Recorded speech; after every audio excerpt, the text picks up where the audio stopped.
Today, what I want to show is the Fallkniven F1 Swiss Pilot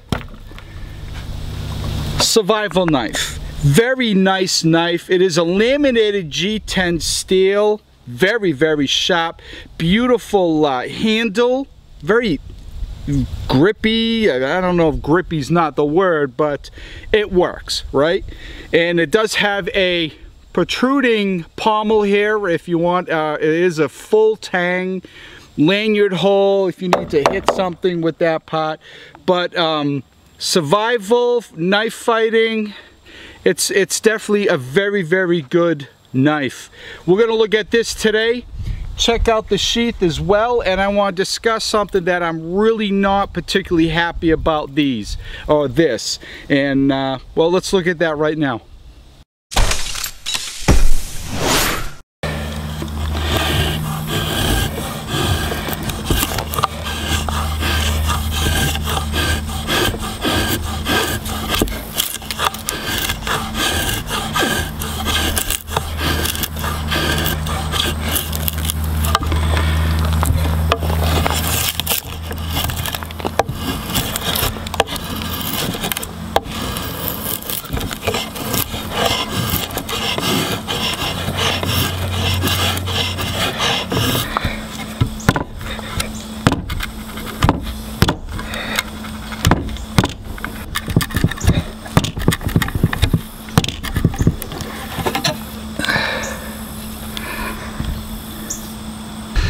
Alright, so let's look at the knife first, okay? I apologize, the sun is right on me, and I apologize if you get blinded.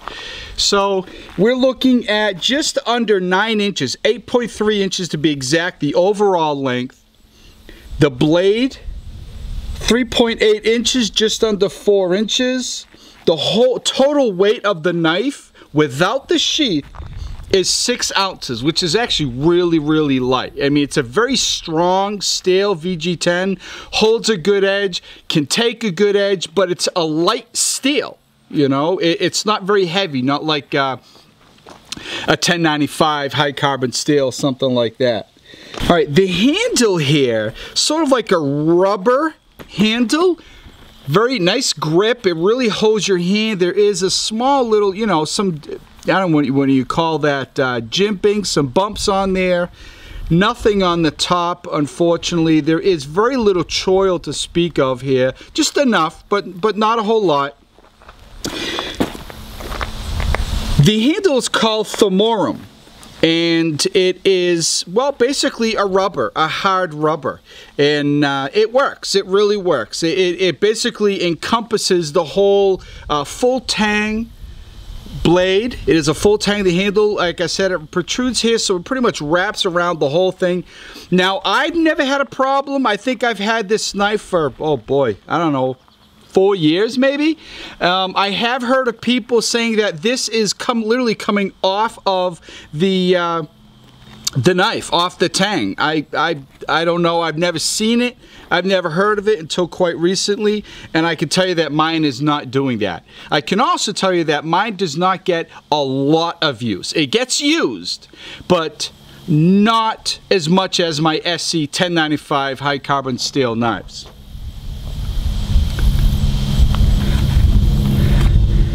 They are made in Japan, and as I said, this is actually, I think since 1995, I could be wrong, it's been the Swedish pilot survival knife. The Swedish Air Force there, everybody's given one. It does have a lanyard hole if you want. It's not a chopper, I can tell you that much. It's not a chopper. Too light, not long enough. Why it has that, I really don't know, because you don't need to, you know, you don't have to wrap your fingers around and chop. It's not going to chop. But it is a very strong, very thick. I don't have the measurement on that, I apologize. But it is a very nice blade. Now let's discuss the sheath. I can tell you that I'm not impressed that much with the sheath. I have talked to a lot of people and they say, well, when you buy your knife, you're not buying the sheath, you're buying the knife. Yes, there's a lot of truth in that. I look at knives for both of them. I know there's 100 people out there all making nice kydex sheaths for them, but I do look at the sheath when I'm purchasing a knife. It is a very strong sheath. It is zytel, kind of like a thermoplastic zytel. It is very strong, there's no doubt about that. It's just very, very simple. It only goes on your belt via this right here. I like options. This does not give me options. There's no way of there's nothing you can hook onto this other than paracord, which I really don't like getting into paracord, but I just don't particularly like that method. Now, does the sheath work? Absolutely. I'm not crazy about buttons either, but it works. And this is another thing I don't like. It's very loud. Very loud. I'm not crazy about that. I have heard of people stuffing something down inside to kind of keep it from doing that, but now you're going to have it retain water, moisture, and that's not very good for the tip of your blade, obviously. The whole system, very simple. I feel they put a ton of thought into the knife itself, but I really honestly feel that when it comes to the blade, the sheath, I don't know. I just think they whipped it together. They said, we need a sheath for it. Bang, here you go, and that's it. All right, everybody, well, I'm back. So, the Fallkniven F1 Swiss Pilot, I don't like that, survival knife. Fantastic blade, it really is. It's a great knife. This portion of this system is fantastic. I like it. I like it all. It's a great knife, especially if you're preparing food. You know me, I'm a big Essie fan. I like the coating, the protective coating on blades. This obviously does not have that, so not only does it reflect and give off a signature, who knows, maybe you don't want that.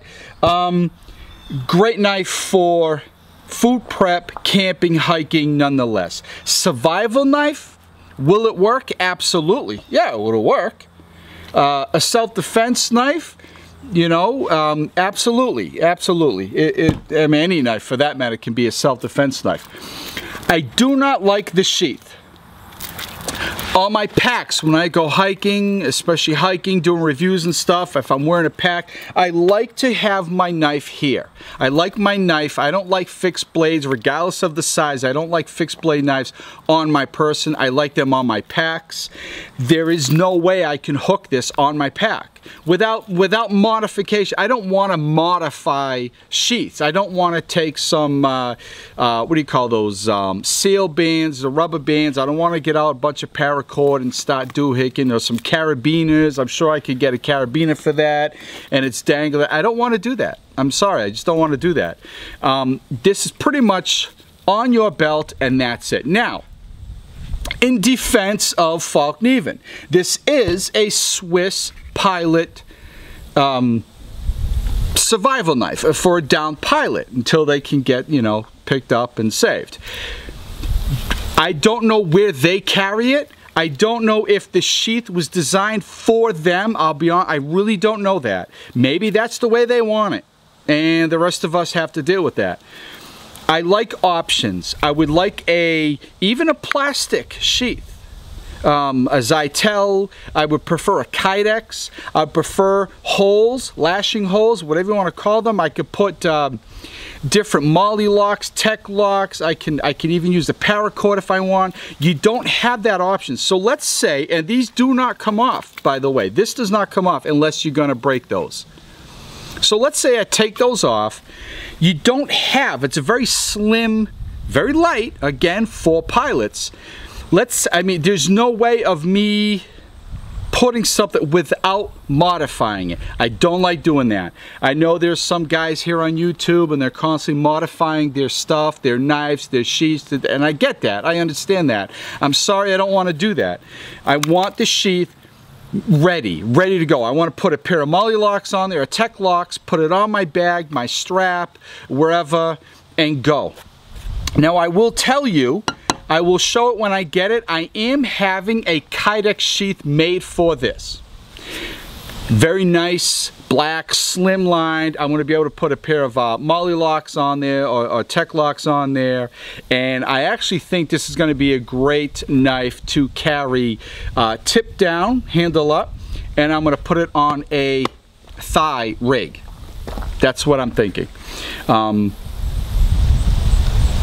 I will keep the Essies up here on my shoulder. Okay, can't get it in. So, go check it out. And see, that's another thing. You can put it in wrong. You can't do that with my other knives. I'm sorry to say it, with my SE knives. They only go in one way. And this one, halfway in your sheath, you realize, it's in wrong. But anyway, fantastic knife, not a fantastic sheath. I wish they put more thought into that. Maybe they did, and it's not designed for us. It's designed for the pilots. Anyway, I really appreciate you watching this video. Don't forget, I'm on Facebook, Instagram, Twitter, Pinterest. A lot of photos on my Facebook page. If you would, go check that out, join that. And I have a lot more videos coming soon. I got a ton of new gear. And be well, stay safe, and we'll talk soon. Bye.